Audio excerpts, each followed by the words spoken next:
Okay. Man. Hello. Hello. Scott, wait, what's your name? Brianne. Brianne, come on, nice to meet you. Have a seat. So, welcome to Home Depot. You are interested in our department manager position, correct? Yes, sir. Okay. So, tell me a little bit about yourself. Okay, great. I just graduated from college with a degree in speech communication from Texas Southern University. In that degree plan, I've learned interpersonal skills as well as intercultural skills, as well as how to maneuver through cultures and different types of ethnicities being within one environment. So I'm pretty excited about that.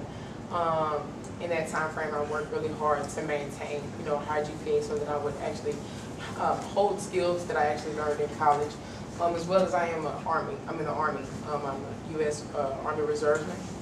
So, and I feel that that's given me a lot of structure as far as certain values that have been ingrained with me throughout the process of basic training and actually becoming a soldier for the United States. Nice. So, tell me, what is it that you do for fun? That's great. You went to school, you got an education, you gained skills in the education setting. What is it that Brianna does for fun? Actually, success drives me and it motivates me to be better each and every day. So I would actually have to say that what I do for fun is I make myself better. I study for the next test that's going to come up. I enroll for the next class that's coming up, or I volunteer to do more work for the Army. So I pretty much will keep myself busy in the realm of success. That way, whatever I am doing is going to reap benefits and rewards for myself.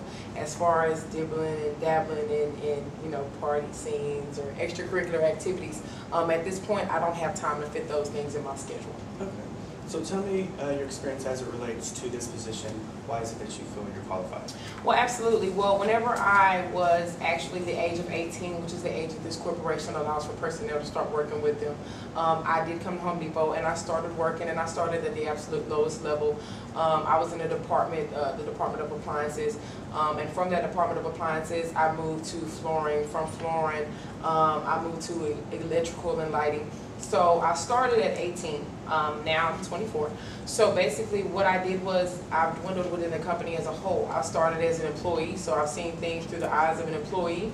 Then I moved to department managers. Then I was up to a store manager, and now here I am applying for the general manager. So I think that I understand how the company works as a whole and how the process works versus just coming in and never having worked here. So I think that I kind of have the upper hand of actually working through the stages of the progression of this company and seeing them through the eyes of first an employee and traveling up through the stages. So pretty much, I've worked at Home Depot, so I understand how it works. I understand that the common goal of what the company is trying to, commit to. So tell me about the experience you had working as a department manager at any of these stores or locations you've been at, and how you overcome a challenging situation. Home Depot is usually the ones that I've worked at. There are a couple that are smaller, the ones that aren't regional level, the ones that are the locally owned level ones. I've worked at the really, really large corporation, Home Depot. They're normally between 20 to 30 departments in one store. 20 to 30 departments means that you have employees who fill 20 to 30 departments, which means you also have to deal with those. So usually one department manager is usually head of about the 3 closest departments, which are nearest to them. So which means you're in charge of a lot of people at one time. Which means with Home Depot, you have to fulfill customer service. You have to fulfill stock, you have to fulfill inventory, making sure that things are available to customers whenever they're coming in to seek them. So I would have to say that the biggest challenge that I've had thus far has been on one particular occasion where, you know how the Home Depot has bays? On one particular occasion, it wasn't one of the most positive, but I did come up with 4 of my employees who were actually asleep in the flooring bays. And they were completely asleep. So, and obviously I had customers who came up and told me about this occurrence, which obviously in your position of the department manager, that's pretty embarrassing, because it's like, well, I wasn't able to be in that time, but I'm still responsible because this is my department. So I had to handle that effectively in a way that I had to tell them to get up and get back to work without, you know, coming across as too aggressive. I also had to fulfill the customer's needs because obviously they were very disappointed to see that my department was like that. So what I did for the customers was I actually took them, I walked around the store with them and escorted them on the remainder of their shopping trip.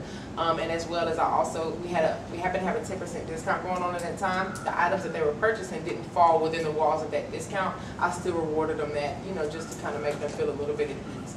Those employees were taken. I hadn't ever found anything like that before. I'm assuming someone had probably made that suggestion that they could easily get away with it. So what I did was I took them and I followed my proper protocol, which is at first to speak with them, advise them that, you know, that's not within what they're supposed to be doing, the rules and regulations. Neither of them had ever had any disciplinary action before, so I counted that as the first offense, which is verbal correction. And tell me about a time you'll be in management, and you have been in management, if you're hired on for this position. Tell me a time where there was a decision to be made, and that decision was not in the scope or realm of your job title, and you had to make a decision, and you did not consult your supervisor. Tell me about the time you had to do that, and what was the outcome? Okay, budget. Budget is a real big one. Quotas, numbers, that's really the thrive of the management level. Obviously, we're selling products and we're selling them for customers to purchase. So obviously, that's going to be one of the biggest main goals. It was about 2 years ago. I was a department manager. I had been a department manager at this specific place for, I believe it was about 2 years. I was in that one spot. And the budget, the numbers weren't equaling up. And what we needed to do was we needed to push more of a certain products that costed more versus products that costed less. So my suggestion was if we need to push those products, we still need to receive a revenue from those products. So what I advised was a sale. You kind of know how we have sales that look appealing to the eye, but will still bring us revenue. So that's what it was. It wasn't a loss of wages. It was a loss of a very small percentage, but it would still bring much more revenue than it would if those items weren't on sale and they were just sitting there and we were asking the persons to buy them versus making it appealing to them. So I did do a sale for that specific department, and what it was carpet. Obviously, carpet versus hard tile. Obviously, that's kind of a bit of a loss on the carpet. So if we could sell carpet in bulk, then we could get up this specific budget revenue in that area. So what I did was I did put the carpet on a sale. I put the high-end carpet on a 10% sale, which means that we were losing 10% of that. But if more persons were buying it, 3 to 1 persons were buying it versus not buying it, we were also receiving a revenue. So I did do that sale. I didn't bring it up to any chain. We did receive revenue from it. I got a call with congratulations that we had met our quota. So outcome was positive. Yes. Okay, so you're going to be a manager. Tell me about how you go about qualifying your candidates when you will be hiring your staff for your store, your different departments. What is it that you're looking for? Well, what I look for are things that I hold myself, because I feel that you can't ask someone else to specifically do things if you don't hold them yourself. So I definitely look for leadership, as the Army has taught me that you must be a leader in order to complete a mission. The Army has taught me that people come from all colors, creeds, different folds of life. So you have to be able to run a team with a blind eye, as I call it. So I look for that leadership quality as well. I look for persons who can overcome challenges as they come, and they don't anticipate on everything just being as easy as it should be. So I also look for persons with obviously past experience, because that's really important. I'm willing to train personnel for employees. I would prefer if they had already came with a past knowledge of experience level.